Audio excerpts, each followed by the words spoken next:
good, y'all? Gucci Mane revealed on the Big Facts podcast that he pretty much cursed out Drake. This is when Gucci Mane, I guess, was still on drugs and shit like that before he ended up going to prison. And he revealed that he actually cursed out Drake in a text message, and he had to apologize to him, and Drake accepted his apology. Kind of similar to how Young Thug was on the phone talking shit about Drake while he was in jail. And then when Young Thug came out, he apologized to Drake, and Drake also accepted his apology. You know what I'm saying? Drake, you be too nice to these niggas, man. You got to stop accepting apologies, bro, because last year when it was a 40v1 and everybody was dissing you, bro, where was all these niggas that, you know, you accepted apologies from, bro? You know, I know Young Thug, he couldn't really do nothing because he was locked up. But Gucci Mane wasn't defending you when everybody was beefing with you, bro, when you was in that beef with Kendrick Lamar. You know what I'm saying? So let me read y'all this article from Complex. The title is Gucci Mane opens up about apologizing to Drake. I was going through an episode. So in an interview for Revolt's Big Facts podcast, Gucci Mane reflected on his past behavior, personally apologizing to Drake and accepting Young Thug's apology. Back in 2013, Gucci Mane had a meltdown on social media that called out a good majority of the hip-hop world, including many of his collaborators. Shortly after the incident, he went to prison and was only freed in 2016. But he returned a changed man.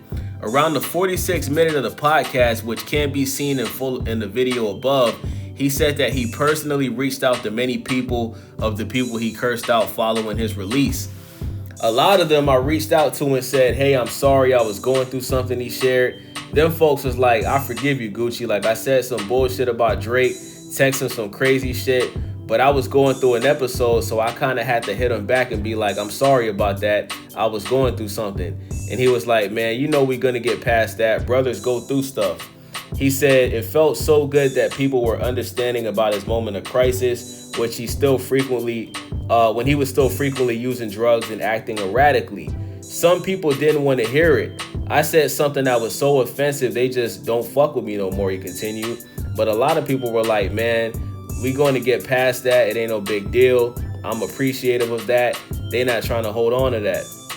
Gucci added that he's stubborn and is known to hold a grudge, but used an example of how he recently forgave someone who said something about him.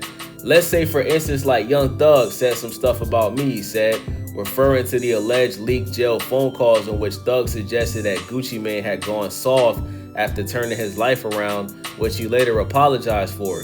He made a song, I Miss My Dogs. I immediately accepted the apology because I done been there and I wanted somebody to forgive me. It's like a weight on you. You want somebody like, bro, it's okay. He said he hasn't spoken to Young Thug just yet, but he made it clear there's no hard feelings between them. I forgive him. So, bruh, if you forgive Young Thug, why you ain't reach out and call him, bruh, and talk to him on the phone, bruh? You just saying that you forgive him on the interview and he don't know that in real life. You know what I'm saying? Like, remember, I think Young Thug used to be signed to Gucci Mane before he ended up going to 300 Entertainment. I believe Young Thug was actually signed to Gucci Mane at one point. On Friday, Gucci released his new project Episodes, a double disc affair featuring Sexy Red on the track, You Don't Love Me. The album shares a title with Gucci's new book released earlier this week.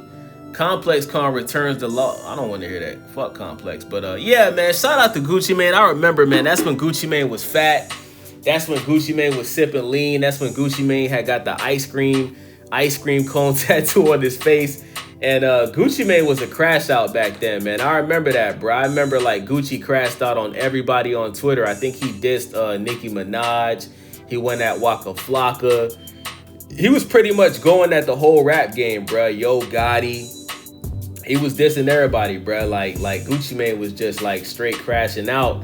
And I think the reason why he ended up going to prison was because there was a situation where he threw a woman out the car. You know what I'm saying? Like, Gucci was a wild nigga back then, bro. But I actually met Gucci Mane in person in Fort Lauderdale Beach. I actually was doing Uber and shit. I think I was dropping somebody off on the beach. And I see this dude who's like over 6 feet, you know, walking on the beach. And I thought it was LeBron James at first, but I looked a little closer and I put down the window and I said, hey, Gucci. And he was like, what's up, bro? And so I pull over and Gucci Mane is shooting a music video on the beach with Rich the Kid. So I watched them shoot the video. It started raining actually that day. It kept raining on and off. So they had to stop shooting the video, and I guess Gucci Mane rented a mansion that was on Fort Lauderdale Beach. So they ended up walking up to me because they're about to cross the street to go to the mansion. And I actually dapped up Gucci Mane, bro. Like, he's actually a really cool dude in person, bro. Very cool, man. Like, he didn't act Hollywood towards me, none of that. Like, I hear a lot of stories about people, meeting a rapper or an athlete or something like that, and they don't even, acknowledge their existence. But Gucci Mane is actually a really cool dude. Like, you know what I'm saying? I could have took a picture. I actually took a video of it. I still got the video. But I could have asked Gucci for a picture, but I didn't because, like, I seen he was busy and he had something going on, man. So shout out to Gucci Mane, bro. Gucci Mane was one of my favorite rappers back in the day. You feel me? He actually just dropped a song a couple days ago that sounds like the old Gucci. So shout out to Guwat, man. Let me know what y'all think about this. It's your boy Wavy, Stay Wavy TV. Make sure y'all subscribe, follow your boy, thumbs up the video, leave a comment, share the video. I'm out.